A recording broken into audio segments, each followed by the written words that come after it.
I gave myself a double feature this week. Not only I saw Toy Story 4, but I decided to go to watch, with tremendous coincidence, another toy movie. I don't know if this is it was intentional or not, because the other movie I saw is none other than the reboot of one of the most iconic horror films, and which involves one of the most iconic horror icons in cinema. And that is none other than Child's Play, the movie that introduced the killer doll Chucky. Ah man, Chucky. I gotta admit that I rarely seen some of his movies. When I was a child, I did remember watching the trailers of Child's Play 3, I think it was. And truth to be told, I was scared. I was scared of Chucky. Because, let's put it into perspective. In a child's mind, there's nothing scarier than seeing our living toys have a mind on their own and then coming to kill us. Especially a toy that is really kind of disturbing looking, kind of like Chucky. And I'm talking to perspective of Child's Play 3. This one, because in Child's Play 3, and even in the first and the second movie, the doll didn't have the scars that we know now. Man. And now these days, these movies are getting reboot. Orient Picture kind of decided to make a reboot to Child's Play. I mean, 2 years ago, I know that there was an I don't know if it was 2 years ago or last year. They did come up with a direct-to-video movie of Chucky, which was kind of for a long time. And put into perspective again, I did only manage to watch, well, Child's Play 2, 3, I didn't watch the other ones. There's Child's Play 1, of course. And I find this movie, now that I grow up and couldn't find it seriously, I did find out these movies that are getting consistently funnier and funnier. And maybe that was kind of like the joke. Even though the first movie it took itself a little bit more seriously. So I do have knowledge. I do have knowledge about the lore of the Chucky. And well, I was curious enough to watch this new reboot of Child's Play. I knew it was gonna be different, but the trailer kind of seemed fair, I'll say. It did kind of capture some of it. I tried to skip the comments, the interviews, because I always like to be surprised in movie theaters. And after I finished Toy Story 4, I had to wait for the next screening of Child's Play. And then I waited, and I finally get to watch it. And what do I think about this movie?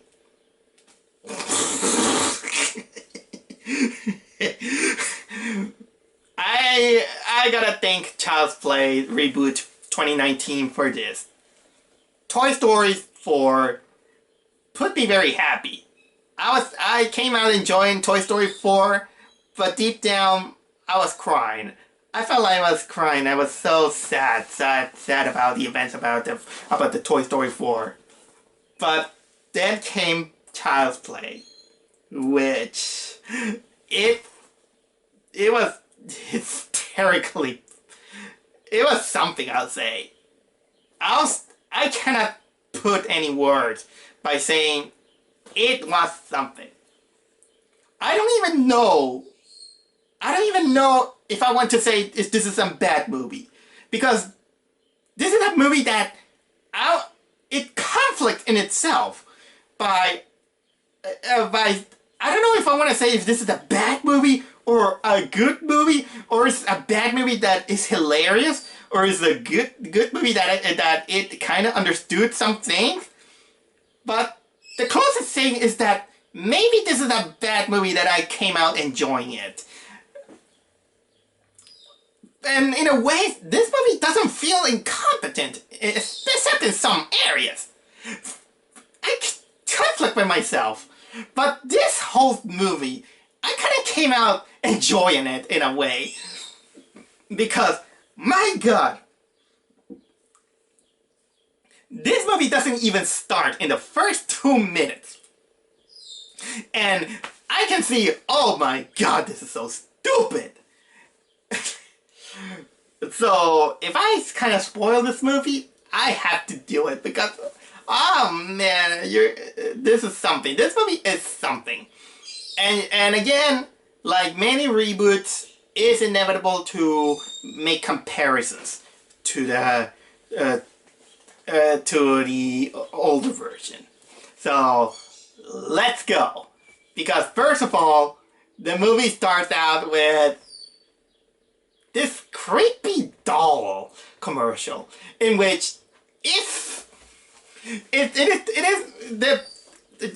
like in the first movie, the Chucky doll is based on a doll called Buddy, and the Buddy dolls, and at least in the 2019 movie, they made this Buddy doll technically the worst idea in the world, in which they made a doll with AI programming that it imprints to your child so it can become their best friend, and then it can do anything. It can turn on your TV. It can play out your favorite music. It can probably do your homework. It can do anything. It can watch over you. It has camera. It has everything. And it's the closest thing to a robot invasion from Skynet. And funnily enough, this movie later takes note of it. But it just that 1984, the book, is terrifying, and it showcased the horror of Amazon Alexa, Siri, and everything. Make them watch this movie because they find out a way to make it even more creepier. And guess what? This is not exactly how Chucky is. It becomes our beloved doll kind of becomes evil, because let's put it into the perspective of the last movie. In the first movie, the origins of Chucky, it is a buddy doll that becomes possessed by the spirit of a killer. I think he was a serial killer or a robber. Well, he's a serial killer who enchants a voodoo magic into a buddy doll, and that's where our shit goes down. But so yeah, it is technically voodoo doll in the movie, but apparently now in these days people are afraid of voodoo. So now we have to be afraid of technology, and how their beloved doll kind of becomes evil. It's so stupid. You know how what happens? So after this commercial of this guy talking to camera saying, this is the future, the body doll future. After that, we jumped into one of those companies in Vietnam because they wanted to make a social commentary that our technology is made by lowly paid, exploited Vietnamese workers. In which one Vietnamese worker, he gets yelled at, he's fired by this really over-the-top boss, in which he talks in Vietnamese saying, "Hey you, stop daydreaming, you're useless, you're fired, but before you go, finish this doll." And the Vietnamese guy, he's like, "Oh, this guy, they're gonna pay." So know what I'm gonna do? He just begins to code the doll. He just removed all the safety measures of the doll.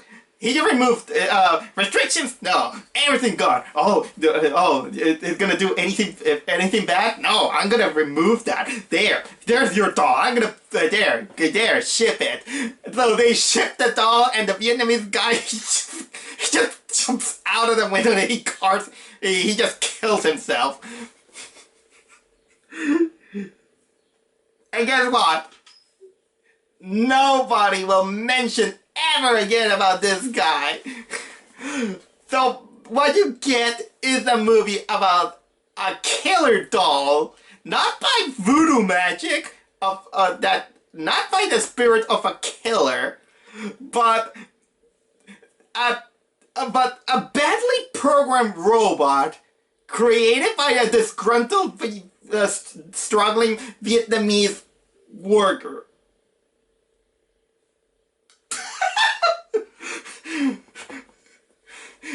I don't know, this kind of takes up the scare factor because anyone can do that. I think there's something more underworldly scarier on voodoo magic compared to just a bad programming from a disgruntled worker. Alright, let's continue on with this madness. So basically we got our main character. The main characters it involved this kid named Andy, who is also from the first movie, but this time he's played by this kid named Gabriel Bateman. And he just moved out on an apartment, probably in the most shittiest part of town, with a lot of graffiti, trash, and everything. He lives with his he's kind of, I think he has a little bit of hearing impairment, which kind of goes a little bit nowhere. He plays around with his smartphone, which is broken because they can't afford anything. And he's lonely. He's a very introverted kid. He lives with his mother Karen, this time played by Aubrey Plaza. And the thing is that it kind of, I don't know if it follows the first movie in a sense or another, but I don't kind of remember the first movie. But the kid is lonely, and Aubrey Plaza, well, she works at a Kmart, and she's kind of also deal with very irrationally pissed off customers and their buddy dolls, because there's also a lineup of Buddy Dolls 2 that is coming. And well, because of his loneliness, she decides to take the opportunity to take one of the malfunctions Buddy Dolls to her son, and because of the malfunction, of course, this is where the doll, of course, is called Chucky. And because of that intro, we know that this is the malfunction doll from the disgruntled Vietnamese worker. Oh my god, I can't get over that. At first, the kid is kind of like, okay, and then they begin kind of bond in the most awkwardly way, because yeah, how can you be not so awkward with a doll that kind of moves a little bit too realistically? I think it is time for me to pinpoint a little bit of the design of the new Chucky compared to the old one. I'm not gonna say that it's terribly bad, I'll say, the new Chucky, but the problem is that I find it a little bit too slimmer and slicker, that it doesn't feel like a doll. It feels like too robotic. And funny enough is that when you put it in mask, I've seen people giving off mask of the new Chucky, and for some reason I didn't see Chucky.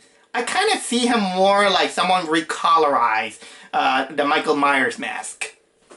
That's how it kind of looked like, and it's not something compared to the original, because the original kind of feels like there's some life into it, especially when it becomes the demonic doll.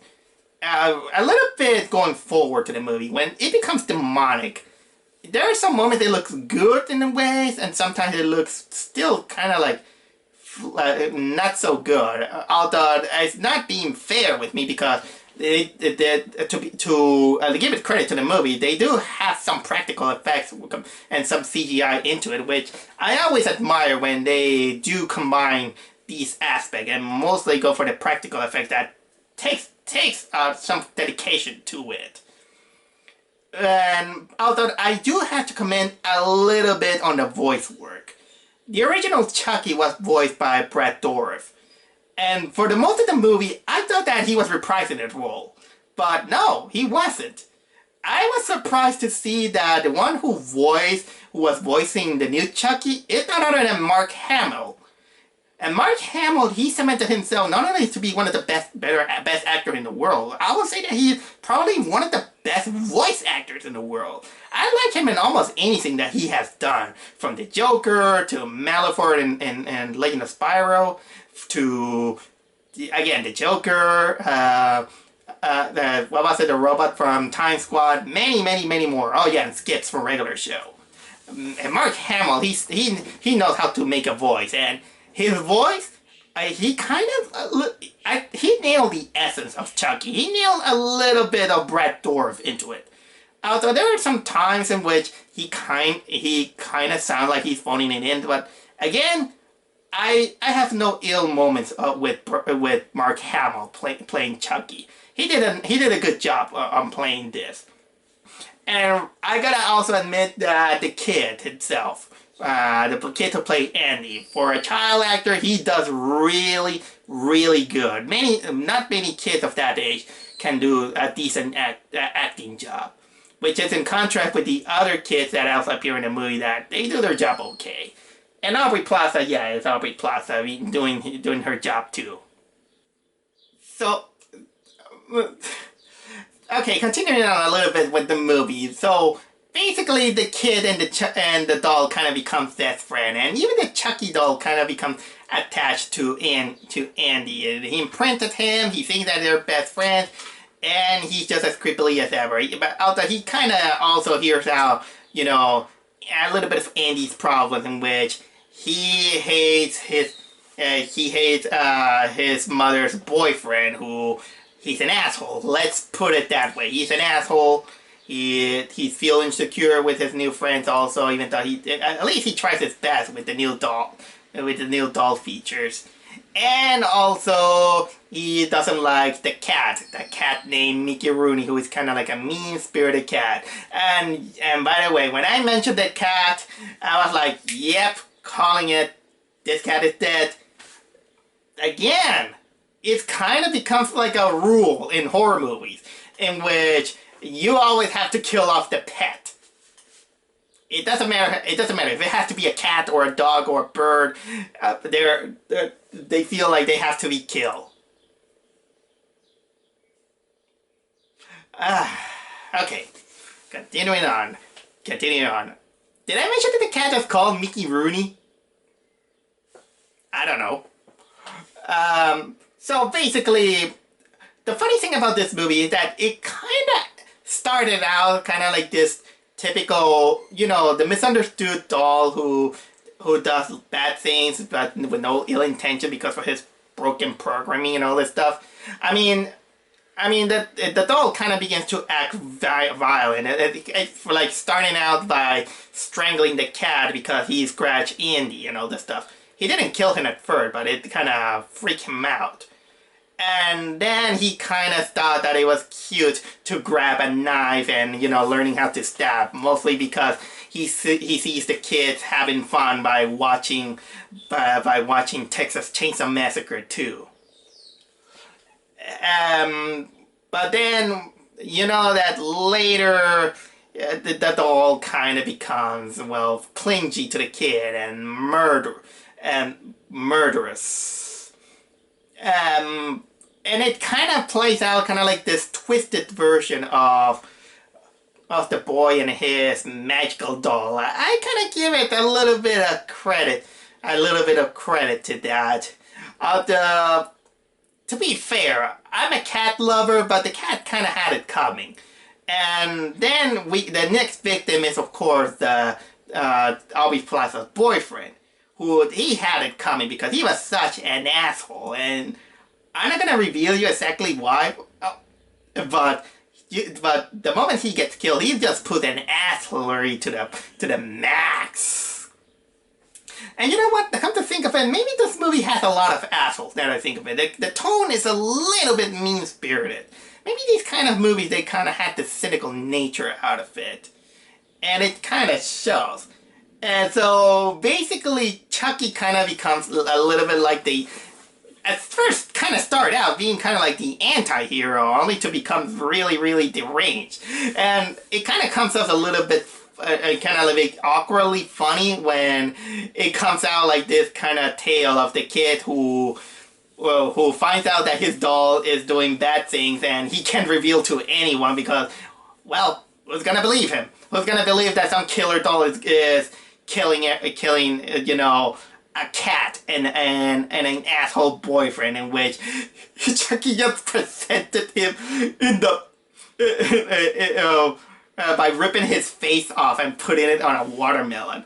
Although I do love a little bit of the spoilerish thing is that I just love the kind of like the comedic timing in which Andy just wakes up, he just goes out of the frame, and but we see it on frame the head of the asshole boyfriend. The kid's like, he just goes out, and it's like, wait, what?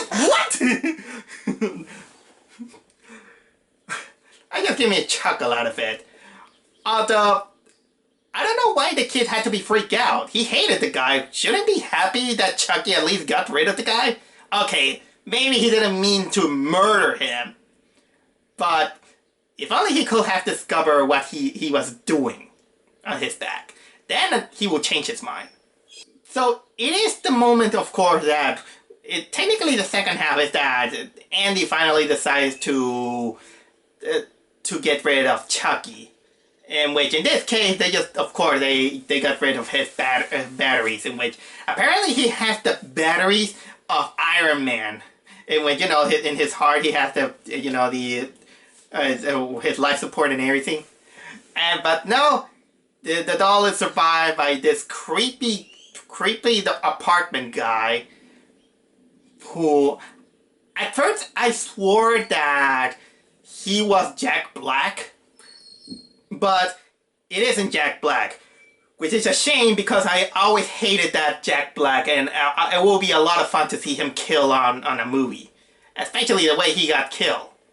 But at this moment is when Chucky finally becomes the you know, the creepy, nasty character that we kind of love.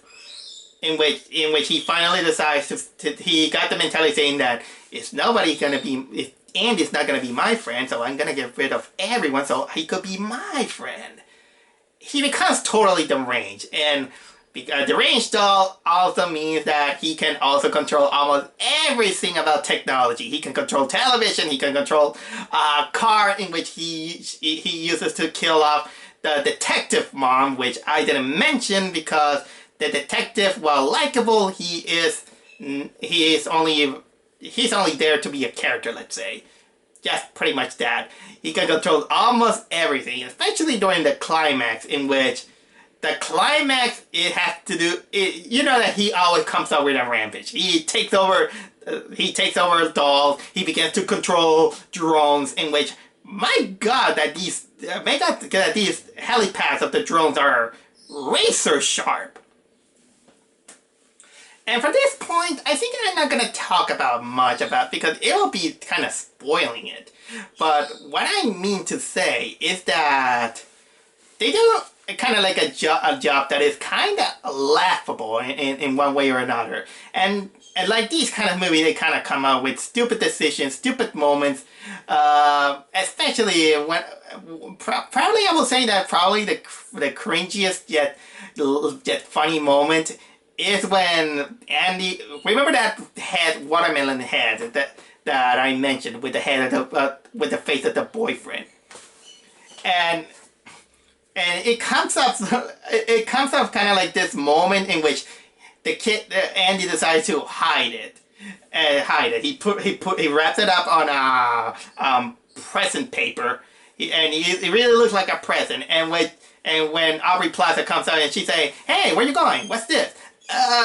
It's a present to the lady, downstairs, because she was nice. She was nice to me to help me with my homework. Oh, that's fine. I'll accompany you. No.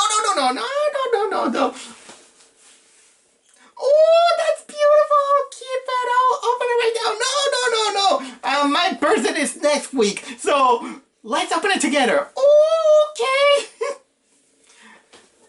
You can tell how stupid that segment was. It has a lot of these kind of moments. Although I will also say that, again, some of the moments can be, this is kind of a little bit of a mean-spirited world, especially surrounding the Andy kid. So, you know, the kids kind of act like assholes, they swear, the boyfriend is an asshole, you know that it is. Sometimes Aubrey Plaza can act not like a good mother, but maybe I can blame her because she's one of those, you know, younger mothers. And going back to the Chucky doll, I kind of like I think that, well, the movie went a little bit insane kind of during the climax, when he finally shows up a little bit of his true colors. And speaking of colors, I'll say, here's a little bit of a nitpick that I have, especially in these kind of robotic movies, in which it kind of becomes a little bit of a trope in which, when you see the color of the eyes of the dolls, their eyes is color blue when they're functioning well, but when the doll turns evil, their eyes turns red, which is not subtle. And honestly, this gives a little bit of points down to the original, to this one compared to the original, because the original doll, there's something more life into it. And another thing that I gotta nitpick is that Brad Dourif's voice, the delivery of the doll, he makes it more natural. Although I can consider it natural because, in a way, we're talking about a doll that has been possessed by a serial killer. But in this one, well, it has the tone of the Brad Dourif and the effort of Mark Hamill. Even when he goes evil, he sounds kind of robotic. And so we're not seeing exactly kind of like Chucky, but more like a robot Chucky, I'll say.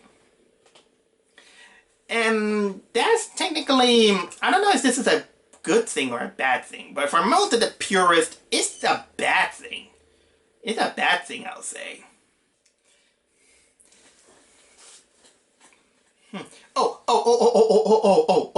I forgot to mention one aspect that I actually I did find it a little bit liking about this movie, and I forgot to mention to say that, did I mention that this movie actually kind of makes you want to feel bad for Chucky? Yeah, that's what kind of does, because in this case, because again, we're not exactly going through the route of a serial killer who possessed a doll via voodoo. This time we're talking about a broken doll, which usually, you know, that these kind of storylines in which someone is broken and it must find kind of like a good friend or a way home, because, well, it's different. Kind of like a few of Toy Story movies or something like that. But this one, again, is kind of like a horror twist out of it. And, well, I could give it some credit out of it, but this also has the risk that this movie kind of become predictable for many of those people who kind of watch these kind of movies. Although, again, the climax is as predictable but as fun as ever. And, well, I think this is all I have to say about Child's Play, which Child's Play in 2019 is kind of more for the people who just want to have some dumb fun, some okay fun with this film. Purists might gonna hate it, but people who are kind of open-minded can see a lot of the flaws, but it's not exactly kind of like a terribly bad movie. I think that this movie is not as good as the Halloween quote-unquote reboot from last year, but I think that it fares better than other bad reboot films like Nightmare on Elm Street, the one that they tried to make us sympathize with Freddy Krueger or something like that, where it kind of fails. This one, I think that it should have been staying a little bit with a paranormal approach, instead of just, you know, saying that technology is bad, which we already got a few of those movies like The Terminator or something like that. So, well, check it out if you want. Probably you might like it, and again, treat your dolls better, treat your toys better, and also be a little bit aware of technology. Who knows? Probably the future will be screwed up by the anger of a disgruntled factory worker. I'm sorry, I can't get over with that!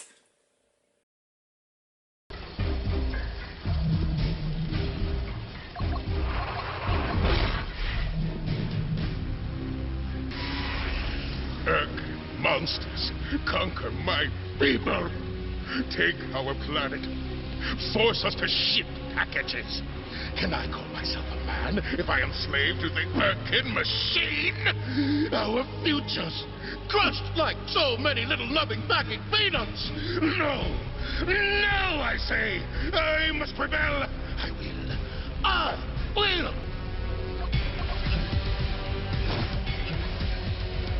Let the revolution begin!